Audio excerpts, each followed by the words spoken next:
He's a knockdown shooter from the outside. In this game, penetrating into the paint, Alan Flanigan lift off on the feet. Alan Flanigan is a 6'6" wing from University of Mississippi, and I had the chance to catch up with him at the Portsmouth Invitational.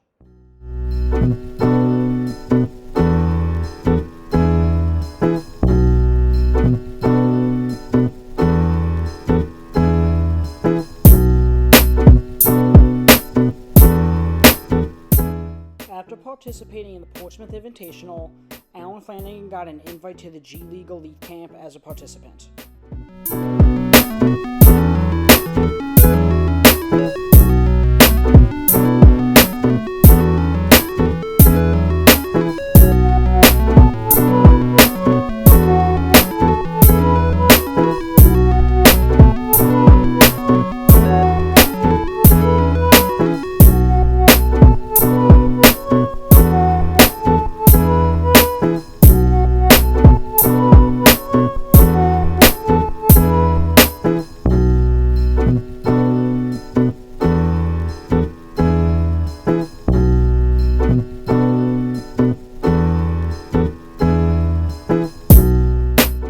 Nearly 3 years removed from Achilles surgery, Alan clearly hasn't lost a step athletically, which is demonstrated by these next couple of blocks.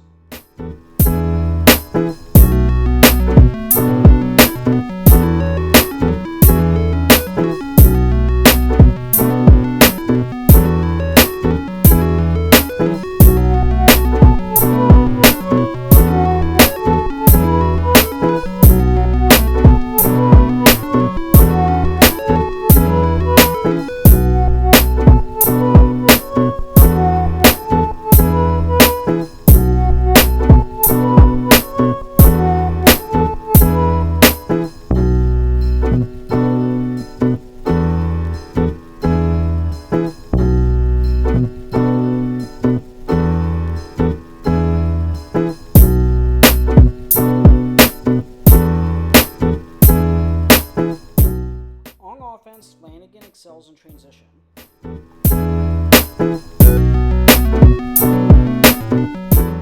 As his free throw percentage indicates, his jumper continues to improve, and he's even able to shoot off movements like this jumper here.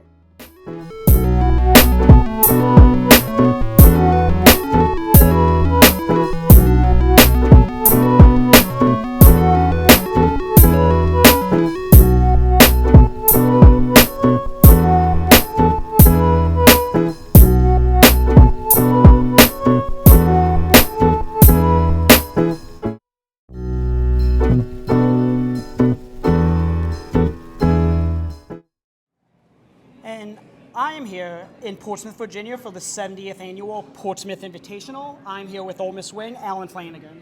First of all, Alan, how are you doing today? I'm doing good. How are you? I'm doing well. So this is day 2 of the Invitational. Your team played last night. You guys had success and won. Yep.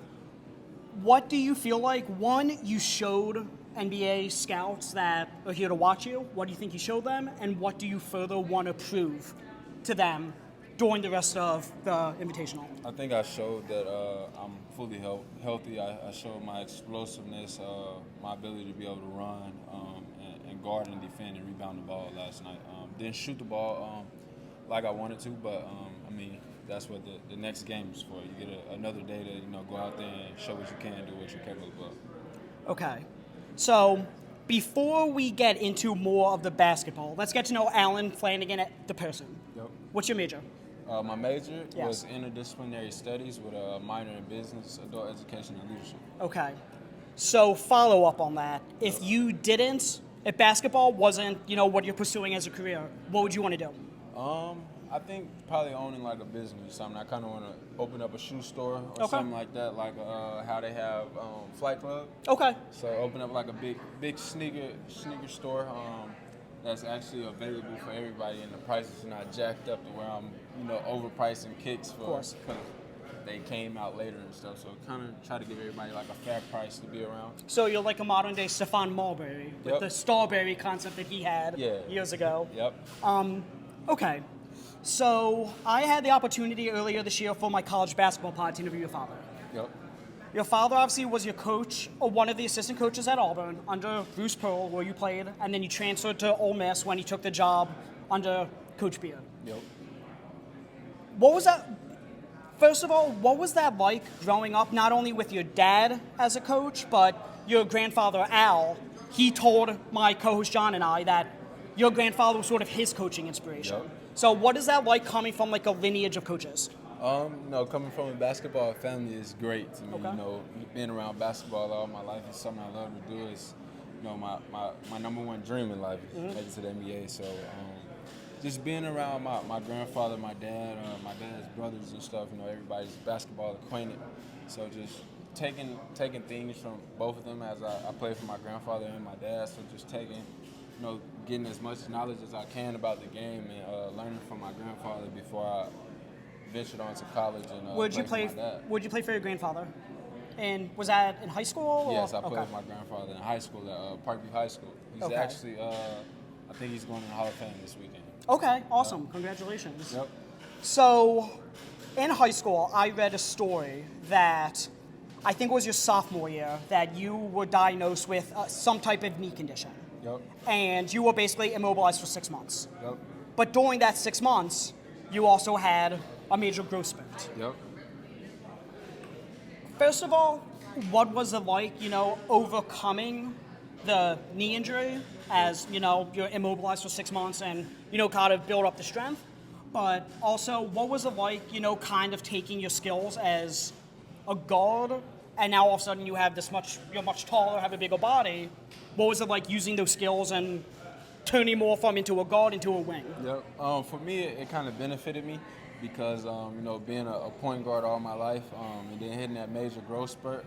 So throughout high school, my 11th grade year, I was kind of getting used to my body again, you know, getting used to being a bigger player, you know, having to, you know, figure out my footwork and stuff again. So getting used to that, but it helped me in a major way because I was acquainted with, you know, being a point guard. So I was able to still, you know, take my point guard skills and apply them to the wing and just expand my wing game. So do you think that helps you now as a player? Yes, I definitely think it helped me now. It helps me. That's why I'm able to, you know, pass the ball and actually be a ball handler in pick and roll situations and other things. I can play some backup point. Okay. Last question. I'm trying to ask every player that I have the opportunity to interview here. Yep.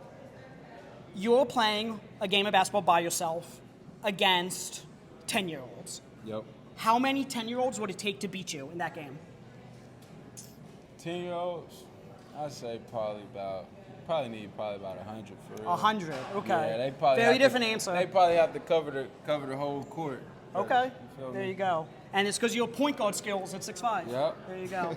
Okay. Again, I am here at the Portsmouth Invitational with Ole Miss wing Alan Flanigan. And Alan, I appreciate you taking the time to talk with me. Yep, I appreciate you. I appreciate it.